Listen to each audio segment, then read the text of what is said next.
ನಾನು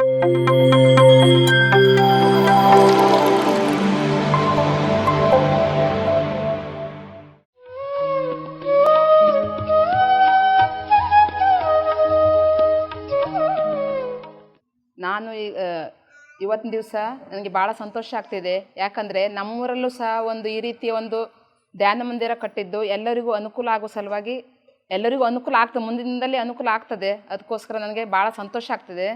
ನನ್ನ ಹೆಸರು ಹೇಮಲತಾ ಮೊಗೇರ್ ಅಂತೇಳಿ, ಇಲ್ಲಿ ಪ್ರೈಮರಿ ಸ್ಕೂಲ್ ಟೀಚರ್. ನಾನು ಸಾಧಾರಣ ಈಗ 1.5 ವರ್ಷ ಆಯಿತು ಧ್ಯಾನ ಮಾಡ್ತಾಯಿದ್ದು. ಒಂದು ಸಲ ನಾನು ಇವಳು ದೀಪ ಮೊಗೇರ್ ಒಂದು ದಿವಸ ಸಂಜೆ ರಾತ್ರಿ ಊಟ ಮಾಡೋಷ್ಟು ಸಮಯದಲ್ಲಿ ಫೋನ್ ಮಾಡಿದ್ರು ನನಗೆ. ನನ್ನ ಮಗಳಿಗೆ 1 ವಾರ ರಜೆ ಬೇಕು ಅಂತ ಫೋನ್ ಮಾಡಿದರು. ಯಾಕೆ ದೀಪ ಅಂತ ಕೇಳಿದೆ. ಇಲ್ಲ ಟೀಚರ್, ನಾನು ಬೆಂಗಳೂರಿಗೆ ಹೋಗ್ತೇನೆ, ಧ್ಯಾನ ಮಾಡಲಿಕ್ಕೆ ಹೋಗ್ತೇನೆ ಅಂತ ಹೇಳಿದೆ. ಹೌದಾ, ಹಾಗೆ 1 ವಾರ ರಜೆ ಬೇಕು ನಿನಗೆ ಮಗಳಿಗೆ ಅಂತ ಕೇಳಿದೆ. ಹೌದು, 1 ವಾರ ಬೇಕು ಟೀಚರ್ ಅಂತ ಹೇಳಿದ್ರು. ಆಯಿತು ಅಂತ ಹೇಳಿದೆ ನಾನು. ಆಮೇಲೆ ನಾನು ಕೇಳಿದೆ, ಯಾಕೆ ದೀಪ, ಅದೇನು ಧ್ಯಾನ ಅಂದರೆ ಏನು ಅಂತ ಕೇಳಿದೆ. ಇಲ್ಲ ಟೀಚರ, ಅವಳು ಸಮಸ್ಯೆ ಎಲ್ಲ ಹೇಳ್ಕೊಂಡ್ಳು. ನನಗೆ ಭಾಳ ಸಮಸ್ಯೆ ಇತ್ತು ದೀಪ ಟೀಚರ, ನಾನು ಆ ಧ್ಯಾನ ಮಾಡಿದ್ರೆ ನನ್ನ ಸಮಸ್ಯೆ ಎಲ್ಲ ಪರಿಹಾರ ಆಗಿದೆ ಅಂತ ಹೇಳ್ಕೊಂಡ್ಳು ನನ್ನ ಹತ್ರ. ಹೌದಾ ಅಂತ ಹೇಳಿದೆ. ಆಮೇಲೆ ನಾನು ಹೇಳಿದೆ, ದೀಪ ನನಗೂ ಒಂದು ಸಮಸ್ಯೆ ಇದೆ, ನನ್ನ ಸಮಸ್ಯೆನೂ ಪರಿಹಾರ ಆಗಬೇಕು, ಅದನ್ನು ನನಗೆ ಹಾಗೆ ಧ್ಯಾನದ ಮೂಲಕವೂ ಪರಿಹಾರ ಆಗಲಿ ಅಂತ ಹೇಳಿದೆ. ಹಾಗಾದ್ರೆ ಏನು ಸಮಸ್ಯೆ ಅಂತ ಕೇಳಿದ್ಲು ಅವಳು. ನನಗೆ ಅಲರ್ಜಿ ದೀಪ, ಅಲರ್ಜಿ ಸಮಸ್ಯೆ ಇದೆ, ಮೂಗಲ್ಲಿ ನೀರು ಸೋರೋದು. ನನಗೆ ಹುಟ್ಟಿದಾಗಿಂದ, ಇವಾಗೇ ಅಲ್ಲ, ನನಗೆ ಯಾವಾಗ ಬುದ್ಧಿ ಬಂದಿದೆ ಆವಾಗಿಂದ ನನಗೆ ಅಲರ್ಜಿ ಸಮಸ್ಯೆ. ಅಂದರೆ ಸ್ವಲ್ಪ ತಲೆಗೆ ಸ್ನಾನ ಮಾಡಿದ್ರೂ ಮೂಗಲ್ಲಿ ನೀರು ಬರ್ತಾಯಿತ್ತು ನನಗೆ. ಕೈಯಂ ಅಲರ್ಜಿ ನೀರು ಬಂದ ತಕ್ಷಣ ಗುಳಿಗೆ ತಿಂದ್ಕೊಂಡು ಮಲಗಬೇಕು, ಒಂದು 15 ನಿಮಿಷ ಮಲಗಬೇಕು ನಾನು. ಮಲಗಿದ ತಕ್ಷಣ ಆರಾಮಾಗ್ತಿತ್ತು. ಮತ್ತು ನಾಳೆ ಹಾಗೆ ತಲೆ ಸ್ನಾನ ಮಾಡಿದರೆ ಮಳೆಯಲ್ಲಿ ನಾವೀಗ ತಿರುಗಾಡೋದು ಜಾಸ್ತಿ, ಮಳೆಯಲ್ಲೆಲ್ಲ ಹೋಗುವಾಗ ನೀರು ಒದ್ದೆ ಆದರೂ ಸಹ ನೀರು ಬರೋದು ಮೂಗಂದ. ಅದೇ ನಂಗೆ ದೊಡ್ಡ ಸಮಸ್ಯೆ ಆಗಿತ್ತು. ಇದು ಹ್ಯಾಂಗೆ ಪರಿಹಾರ ಮಾಡೋದಪ್ಪ, ಹಿಂಗೆ ಸಮಸ್ಯೆನೇ ಎಲ್ಲ ಕಡೆಗೆ ತುಂಬ ಔಷಧಿ ಮಾಡಿದೆ ನಾನು. ಮಂಗಳೂರು ಸಹ ಹೋಗಿದ್ದೇನೆ ಅಲರ್ಜಿ ಸಲುವಾಗಿ. ಎಷ್ಟು ಔಷಧಿ ಮಾಡಿದ್ರೆ ನನಗೆ ಕಡಿಮೆ ಆಗಲಿಲ್ಲ. ನಂತರ ನಾನು ಈಗ ಮಂಗಳೂರು ಮೆಡಿಷನ್ ನನ್ನ ಹತ್ರ ಇತ್ತು, ಅಲರ್ಜಿ ಗುಳಿಗೆ, ಕಾಯಮ್ಮ ಗುಳಿಗೆ ಇದೆ. ಈಗ ತನಕ ಇಟ್ಕೊಂಡಿದ್ದೆ ನಾನು 100. ಈಗ ತಿನ್ನೋದಿಲ್ಲ. ಈಗ 1.5 ವರ್ಷ ಆಯಿತು. ನಂತರ ದೀಪ ಹೇಳಿದ ಮೇಲೆ ಹೇಳಿದ್ಲು ಅವಳು, ಟೀಚರ್ ಧ್ಯಾನ ಮಾಡಿ ನಿಮಗೆ ಎಲ್ಲ ಕಡಿಮೆ ಆಗ್ತದೆ ಅಂತ ಹೇಳಿದ್ಲು. ಅದ್ರ ಮೇಲೆ ನಾನು ಹೋದ ಜೂನ್, ಈಗ 1.5 ವರ್ಷ ಆಯಿತು, ಹೋದ ಜೂನಿಗೆ 1 ವರ್ಷ ಆಯಿತು.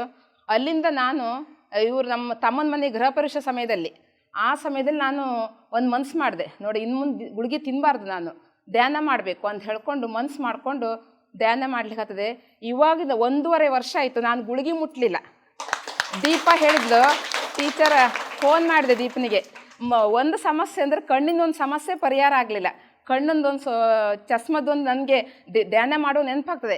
ನನಗೆ ಇದು ಸಮಸ್ಯೆ ಹೋಯ್ತು, ಇದು ಯಾಕೆ ಹೋಗಲಿಲ್ಲ ಅಂತ ಒಂದು ವಿಚಾರ ಉಂಟು ನನ್ನಲ್ಲಿ. ಕಣ್ಣು ಸಮಸ್ಯೆ ಯಾಕೆ ಹೋಗಲಿಲ್ಲ, ಚಸ್ಮ ಹಾಕಬಾರ್ದು ನಾನು, ಅದೊಂದು ನನ್ನ ಮನಸ್ಸಲ್ಲಿದೆ. ಕಣ್ಣಿಗೆ ಚಸ್ಮ ಹಾಕಬಾರ್ದು, ಅಂದರೆ ಚಸ್ಮ ಹಾಕದೆ ನನ್ನ ಮಕ್ಕಳಿಗೆ ಪುಸ್ತಕ ನೋಡಬೇಕು, ಮಕ್ಕಳಿಗೆ ಕಲಿಸ್ಬೇಕು, ಅದೊಂದು ನನ್ನ ಮೈಂಡಲ್ಲಿದೆ. ಅದು ಹೋಗಬೇಕು. ಅದು ಹೇಗೆ ಹೋಗ್ತದೆ ಅದೊಂದು ವಿಚಾರ ಉಂಟು. ಆ ರೀತಿ ಆಗಿ ಇದೊಂದು ಅಲರ್ಜಿ ಪ್ರಾಬ್ಲಮ್ ಒಂದು ಕಡಿಮೆ ಆಗಿದೆ. ಈ ಗುಳಿಗೆ ನಾನು ತಿನ್ನೋದಿಲ್ಲ. ಗುಳಿಗೆ ಬಿಟ್ಟು 1.5 ವರ್ಷ ಆಯ್ತು ನಾನು ಗುಳಿಗೆ ಬಿಟ್ಟು.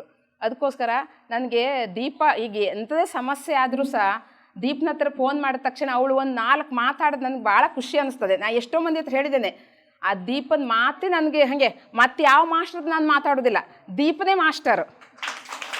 ಮತ್ತೊಂದು ವಿಷಯ ಹೇಳ್ತೀನಿ, ಅವಳು ಧ್ಯಾನ 1 ವಾರ ಮಗಳಿಗೆ ರಜೆ ಹಾಕಿ ಮಗಳು ಕಳಿಸ್ಕೊಟ್ಲು. ಆವಾಗ ಶಾಲೆ ಬಂದ ತಕ್ಷಣ ನಾನು ದೀಪನ ಹತ್ರ ಹೇಳ್ತಾ ಇದ್ದೆ, ದೀಪ ಒಂದು ದಿವ್ಸ ನಮ್ಮ ಮನೆಗೆ ಬಂದು ನಂಗೆ ಧ್ಯಾನ ಮಾಡ್ಲಿಕ್ಕೆ ಕಲಿಸ್ಕೊಡು. ಹೀಗೆ ನಾವು ಫಸ್ಟ್ ಸ್ಟಾರ್ಟಿಂಗ್ ತಪ್ಪು ಮಾಡಬಾರ್ದು, ನಾವು ಸರಿಯಾಗಿ ಮಾಡಬೇಕು, ನೀನು ಬಂದು ನನಗೆ ಹೇಳಬೇಕು ದೀಪ ಅಂತ ಹೇಳಿದೆ.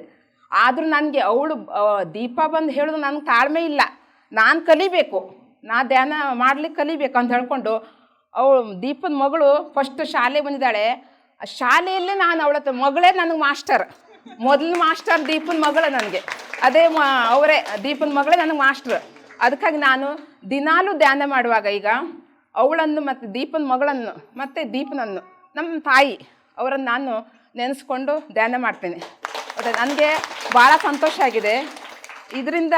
ಮತ್ತು ಇನ್ನೂ ಸಹ ಎಲ್ರಿಗೂ ಅನುಕೂಲ ಆಗಬೇಕು, ನನಗೊಬ್ಬಳಿಗೆ ಅಲ್ಲ, ಎಲ್ರಿಗೂ ಅನುಕೂಲ. ನಾನು ಕೆಲವರಿಗೆಲ್ಲ ಹೇಳಿದ್ದೇನೆ, ಕೆಲವರು ಹೇಳುವಂಥವ್ರಿಗೆಲ್ಲ ಹೇಳಿದ್ದೇನೆ. ನನಗೆ ಇದರಿಂದ ತುಂಬ ಆರೋಗ್ಯಕ್ಕೂ ಒಳ್ಳೆಯಾಗಿದೆ, ಖುಷಿಯಾಗಿದೆ. ಇನ್ನು ಮುಂದೆ ಇದರಿಂದ ಎಲ್ಲರಿಗೂ ಒಳ್ಳೆಯದಾಗಲಿ ಅಂತ ನಾನು ಮಾತು ಮುಗಿಸ್ತೇನೆ. PMC ಕನ್ನಡ ಚಾನೆಲ್ ಅನ್ನು ಲೈಕ್ ಮಾಡಿ, ಶೇರ್ ಮಾಡಿ, ಸಬ್ಸ್ಕ್ರೈಬ್ ಮಾಡಿ ಮತ್ತು ಮಾಡಿಸಿ. ಎಲ್ಲರಿಗೂ ಧನ್ಯವಾದಗಳು.